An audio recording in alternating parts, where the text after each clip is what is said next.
பிரியமானவர்களே, இயேசுவின் நாமத்தினால் இந்த காலையிலே வந்தவங்களை யாவரையும் அன்போடு வாழ்த்துகிறேன். கர்த்தர் உங்களை ஆசீர்வதிப்பாராக. இன்றைக்கு நம்முடைய ஸ்தோத்திரம் செய்திக்கு நேராக நாம் எடுத்துக்கொள்வோமாக. இயேசுவாவின் புஸ்தகம் 6ஆம் அதிகாரத்திலே கூட 4ஆம் வசனம். 7 ஆசாரியரை பெட்டிக்கு முன்பாக 7 கொம்பு எக்காலங்களை பிடித்து கொண்டு போக வேண்டும். 7ஆம் நாளிலே பட்டணத்தை 7 தரம் சுற்றி வர கடவார்கள்.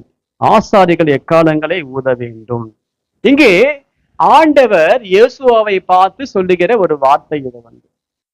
எங்க போகணும் இப்போ இவங்க நான் தேவன் அவர்களுக்கு வாக்களித்ததான தேசத்துக்குள்ள போகணும்.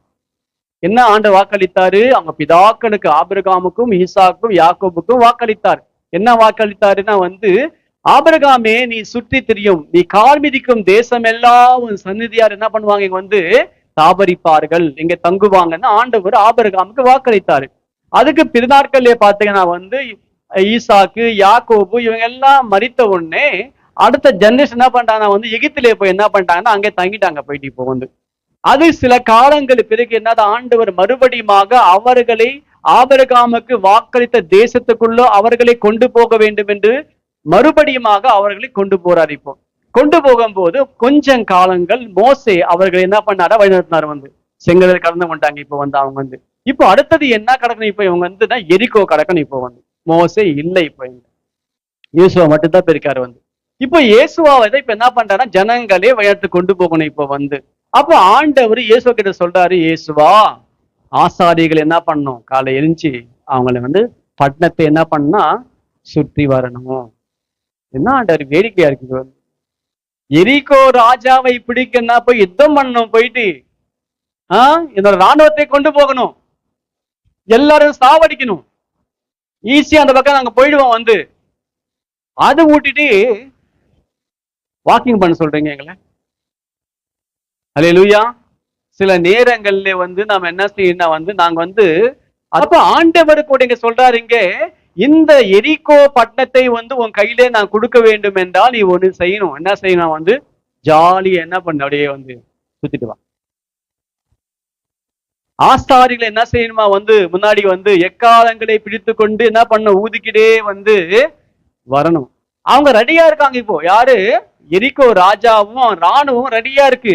எப்போ இவங்க வருவாங்க, எப்போ அட்டாக் பண்ணலாம், எப்போ சாவடிக்க சொல்லிட்டு அவங்க பார்த்துட்டே இருக்காங்க. இவங்க என்ன பண்றாங்கன்னா வாக் பண்றாங்களா.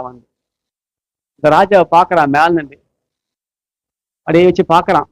என்னடா பண்றாங்க கீழே அவங்க எல்லாரும் பார்க்க சொன்னா அவன் சொல்றான், பாக்குறவன், ராஜாவே அவங்க எல்லாம் என்ன பண்றாங்க, வாக் பண்றாங்க, ஏதோ பாட்டு பாடிட்டே போறாங்க ரோட்ல. வேற அல்லேலூயா, பாட்டு பாடிட்டே போறாங்களாம். இவன் பாதி பயத்துல இருக்கான், பாதி அவனை சாவச்சுன்னு சொல்லிட்டு ரெடியா இருக்கான்.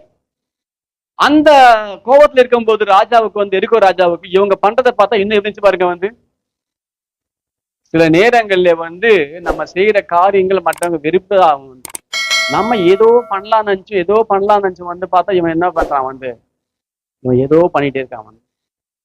நம்ம சண்டை போடுறவன் சண்டை போட மாட்டேன்றானே, நம்ம அசைமா பேச மாட்டேன்றானே, நம்ம ஏதோ பண்ணலாம் பார்க்க நமக்கு எதுவும் பண்ண மாட்டேன்றானே. என்ன பண்றான், உள்ள போயிட்டு கதவு மூட்டி ஏதோ உள்ள பண்ணிட்டே இருக்கான்.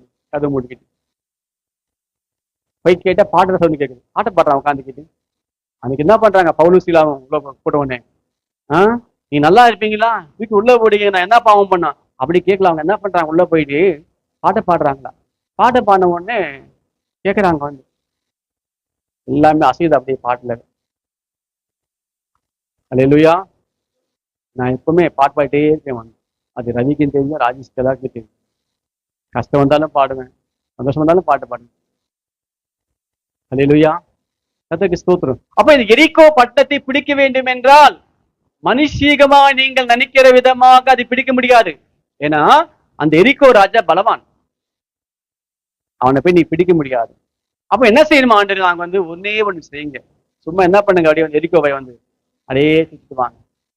எக்காலங்களை ஊதுறாங்க. அப்படியே 7 எக்காலங்களை பிடித்து கொண்டு என்ன பண்றாங்கன்னா அப்படியே சுத்தி வராங்களா.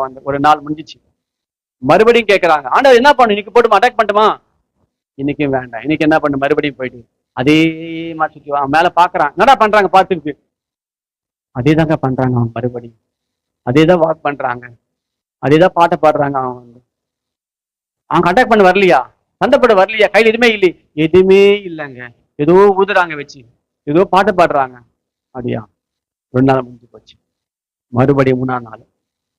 இந்த வித்தியாசம் இயேசுவாவுக்கும் புரிஞ்சிருக்காது, ஜனங்களுக்கும் புரிஞ்சிருக்காது, ஆப்போசிட் அவங்களுக்கும் புரிஞ்சிருக்காது. நம்ம ஆண்டவர் செய்கிற காரியம் எப்படின்னா இப்படிதான் இருக்கும். நம்முடைய எண்ணங்களுக்கு அப்பாற்பட்ட காரியம் இதெல்லாம் கூட. நம்ம நினைக்கிறோம் இப்படிதான் நடக்கும்னு நினைக்கிறோம், அப்படி நடக்காது. வேறே மாதிரி நடக்கும். நம்ம நினைக்கிற விதமாக தேவன் ஒருபோதும் செய்ய மாட்டார். 2 நாள் முடிஞ்சு போச்சு.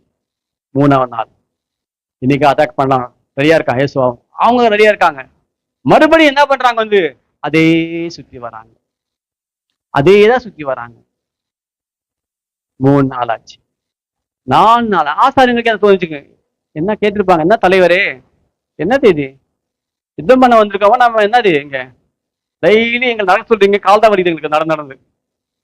4 நாள் ஆச்சு, 5 நாள் ஆச்சு, 6 நாள் ஆச்சு. 6ஆவது நாள் முடிஞ்சு போச்சு.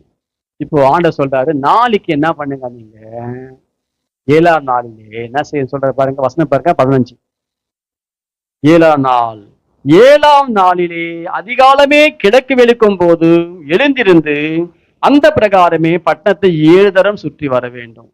ஃபர்ஸ்ட் எல்லாம் இந்த 6 என்ன பண்ணுங்க, 6 நாள் கூட டெய்லி சுத்தி வந்தீங்க. ஒரு நாள் ஒரு வாட்டி சுத்தி வந்தீங்க. ஒரு வாட்டி இந்த 6 என்ன பண்ணீங்கன்னா ஒரு வாட்டி சுத்தி வந்தீங்க.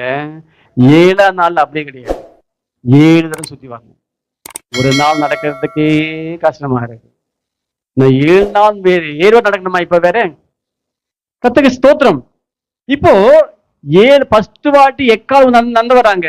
மேல பாக்குறான், சொல்றான், என்ன பண்றாங்க பாரு, மறுபடியும் சுத்துறாங்க. மறுபடியும் பாக்குறான், மறுபடியும் சுத்துறாங்க.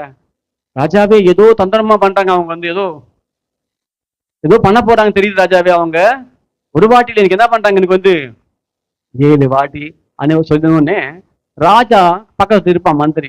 அவங்க பைத்தியக்காரங்க, அவங்க அப்படிதாங்க பண்ண விட்டுருங்க. அவங்க எல்லாம் பண்றதெல்லாம் பைத்தியமா தான். நம்ம செய்கிற காரியங்கள் சில நேரத்தில் எப்படி இருக்கு தெரியுமா, பைத்தியமா இருப்பான். உனக்கு தைரியம் இல்லை, உனக்கு பலம் இல்லை, வா ஒத்துக்க போலாம் வா, அப்படிதான் நமக்கு தூணுவான். நம்மளை நம்ம இல்லை, வேண்டாம் விட்டுருங்க, பரவாயில்ல போங்க. நம்ம தான் என்ன பண்ணோம், ஒதுக்கி போயிடுவோம், வேண்டாம் வேண்டாம் சொல்லிட்டு. ஆனா இங்கே 7 தரம் யாராவது செய்வாங்க? செய்ய சொன்னா சொல்லுங்க பார்க்கலாம். ஒரு நாள் சபைக்கு சொல்றேன், நீங்க ஒரு காரியத்துக்காக சபைக்கு வரீங்க, நான் சொல்றேன் கிட்ட 7 நாள் தொடர்ந்து சபைக்கு வாங்க. காலை 5 மணிக்கு சொல்றேன், இல்ல 6 மணிக்கு வாங்க சொல்றேன். எத்தனை பேர் வாங்க சபைக்கு?